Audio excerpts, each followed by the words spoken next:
Hey, hey, friends and revolutionaries. Back with the next figure in the DC universe. Well, yeah, DC universe.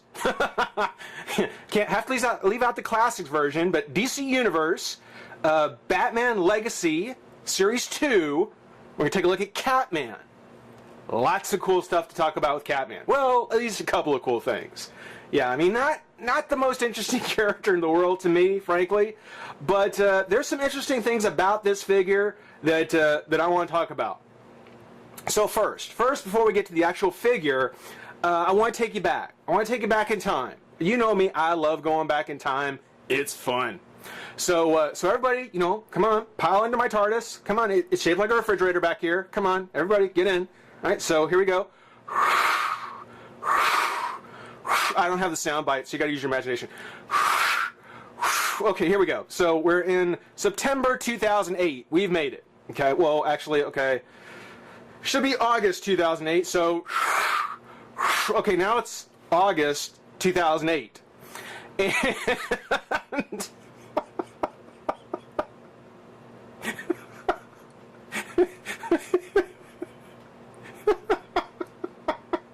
Okay, I'll keep going. And Toy Fair, for anybody who remembers the magazine Toy Fair, they have teamed up with Mattel for the Rock the Vote contest. Exercise your right to vote early with Mattel's first DC Universe Classics fan poll. Basically, Mattel, through Toy Fair, was giving collectors a chance to choose who would be the next character that would be in the DC Universe Classics wave.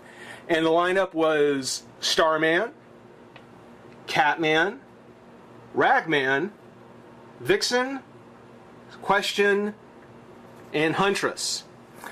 And even just with this lineup, you know, I was pretty sure Starman, no, he probably wasn't going to make it in that wave. Catman, not very likely.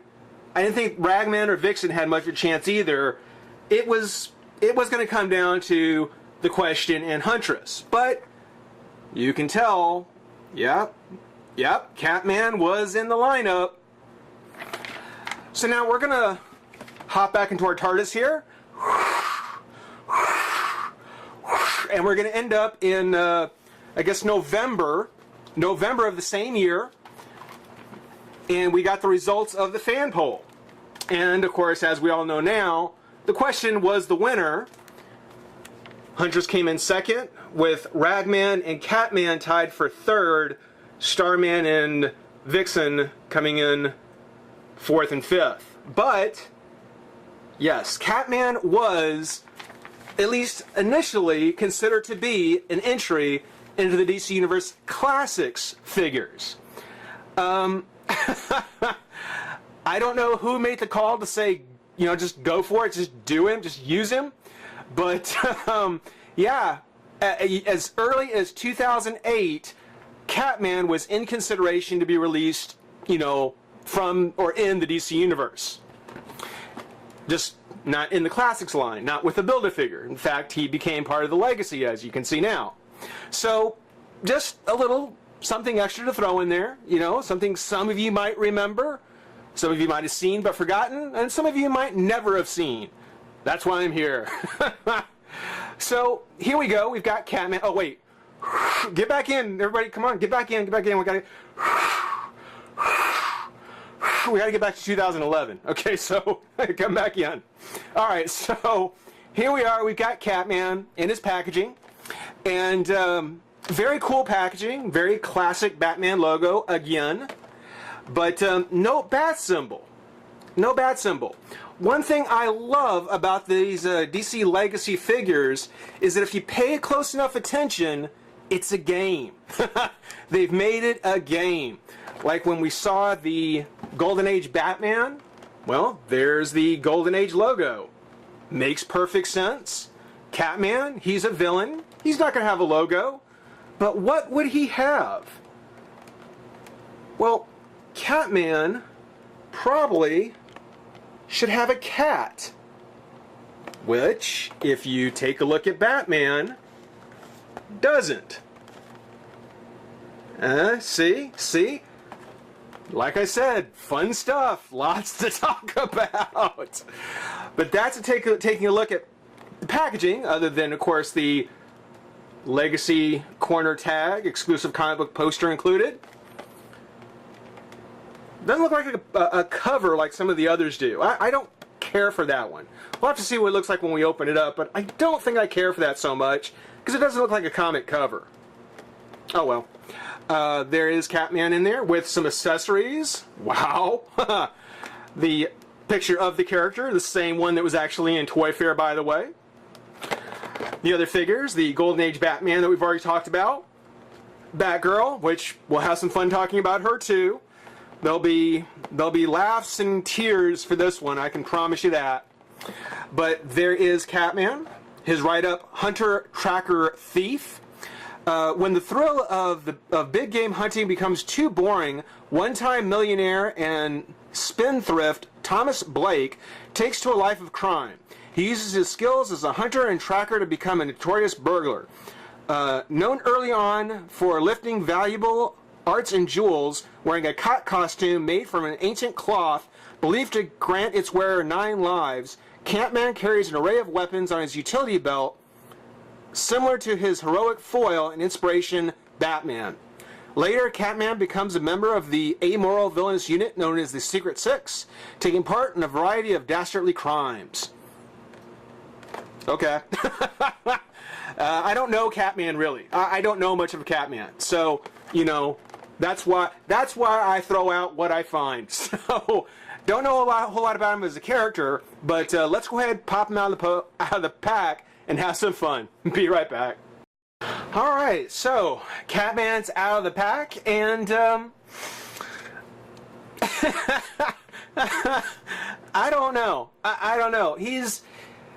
Had he actually made it into a DC Universe Classics wave, I would have called him filler. I really would have. I don't know. Maybe it's me. Maybe it's because I never really followed the character. I don't know. He's not bad, but I just don't think he's really kind of an A-list character. People know him, and he's not totally obscure. Just not all that interesting to me, you know. As far as figure goes, he's actually pretty nice. He's a nice figure. Got nice kind of orangish, yellowish kind of colors, which kind of makes me wonder. He's got his claw mark, logo, which is kind of cool. But there's no stripes on him. No spots, no marks. So I kind of wonder, what kind of cat is he? What kind of cat is he? He's not a big cat. He doesn't have any markings. If he had maybe a mane of hair, maybe you could have called him a lion. Maybe that's what the cape is supposed to be. I don't know. But when I see him like this, and I see these little kind of ears, and I see his little kind of cat ears, I can't help wondering. What is he? Is he a house cat? Is that what he's supposed to be? Oh, that's cute. I don't know. When you look at the face, actually, and at first I thought this was just painted, but in fact this has actually been sculpted. Someone actually went in there and sculpted in some roughness around his chin to kind of give him an unshaven look. Someone tried to beard the lion in his den, maybe. That's the most generous I can be with him, guys. I don't know. But he's not bad. Again, he's not a bad figure. I'm warming to him slowly. But really, it's one of the things where, I still would have called him filler. I knew that he was not going to be knocking Question off the pole for that spot in the DC Universe wave, the Classics wave. Not going to happen. Taking a look at the rest of the figure, does have the very nice cape. I really do like his cape. Not because it's all that, original a cape, except for the straps that go under his arms. Got some nice little stitching on there. They actually took some time on it. It's not actually like glued down or anything, so it's just kind of recessed in there. I would think that if Catman becomes the peg warmer, it might be worth picking up another one or two of him just to use the cape for some sort of custom. Because that is a very unusual thing, is to put the bands under his arms. I like that. I do like that. His utility belt, which is a far cry from Batman's, only having 6 pouches. The boots are, for the most part, just a Batman boot with kind of a Wonder Woman trim up at the top. It's also got kind of the back cut glove with a trim on top there. But when I was looking just now, I noticed that the feet actually seem to have what looks to be an extra sole kind of sculpted underneath. You know, rather than just being a regular Batman boot, they actually went through and sculpted in this sole that you can actually feel is an extra piece. It was actually an extra sculpt on there. And they gave some texture to the bottom of the boot. A nice touch I always appreciate. So, you know, you can kind of forgive the fact that they're reusing most of Batman. You know, the forearms and the head, really the only 2 things that they swapped out, save, you know, putting in the extra sole there, which is actually pretty cool. I like how, I don't know if it's necessarily supposed to be this way, but he's got a much smaller head, which rests much closer to the neck and the rest of the body. So he's got this much smaller kind of cat profile. That's not too bad. I wish I had my Wildcat figure out here to kind of take a look at. I think that would actually be pretty cool to see these 2 together. His articulation. We'll get the accessories in a minute. He actually has some. But his head turns left and right. There's a bit of an up, down, arm comes up, out, push the shoulder, bicep, elbow, and wrist. It's got the crunch. As much as I've tried, I can't get a twist to work. Oop, actually, it kind of moved. It kind of moved a little bit. But really, I'm not going to push it. If it's there, great. If not, fine. Legs come up, out, twist of the thigh, knee, and foot. And I will say that the legs on his up at the top of the legs much tighter than on the Golden Age Batman. So not going to have nearly as much trouble standing him up.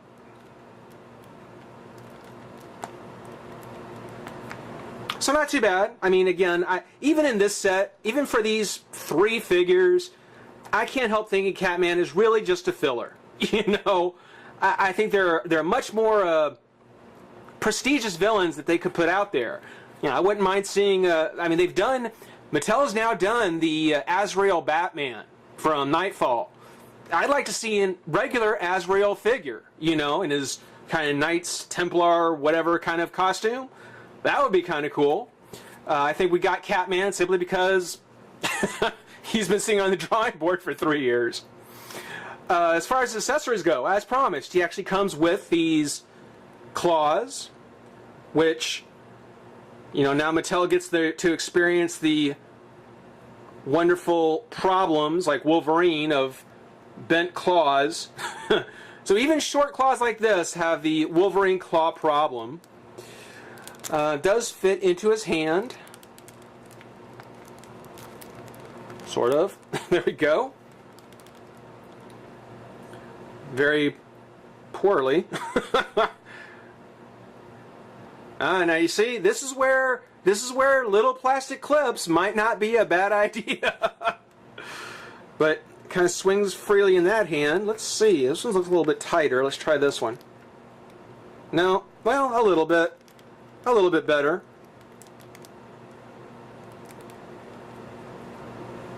There you go. Not too bad.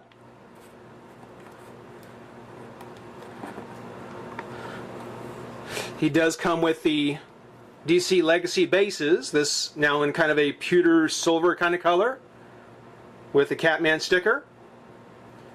Got the second Batman logo with the DC logo on there as well. Made in China. Nice to know some things never change.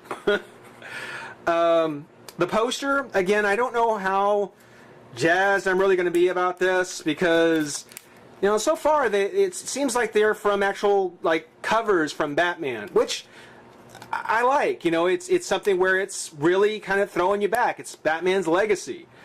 This one, If I can get it off. There we go. This one, no, just the two of them kind of duking it out. It's got kind of the same orange motif in the back that is actually on the figure. I guess that's kind of interesting. But yeah, no, I would rather have had a comic. Because this Catman does stand much better than the Golden Age Batman, I'm left with the problem of deciding whether or not I'm going to pose him on his base, because he can stand just fine. So I'm kind of in a kind of confusing as to whether or not I'll pose him on his base with the Golden Age Batman, or actually put him with the DC Universe classic figures, which he's really obviously more from. I'm likely going to go ahead and pose him with the DC Universe classic figures without the base, even though he looks very nice. The base really does a lot for him. Just because that Golden Age Batman really stands on his own. And somehow, I don't know, we'll have to get Barbara Gordon out of the pack and have them all together and get a look to see. But more than likely, he's just going to go with classic figures. Hope you guys enjoyed watching. Rate, comment, subscribe, join the revolution. We'll see you soon. Bye-bye.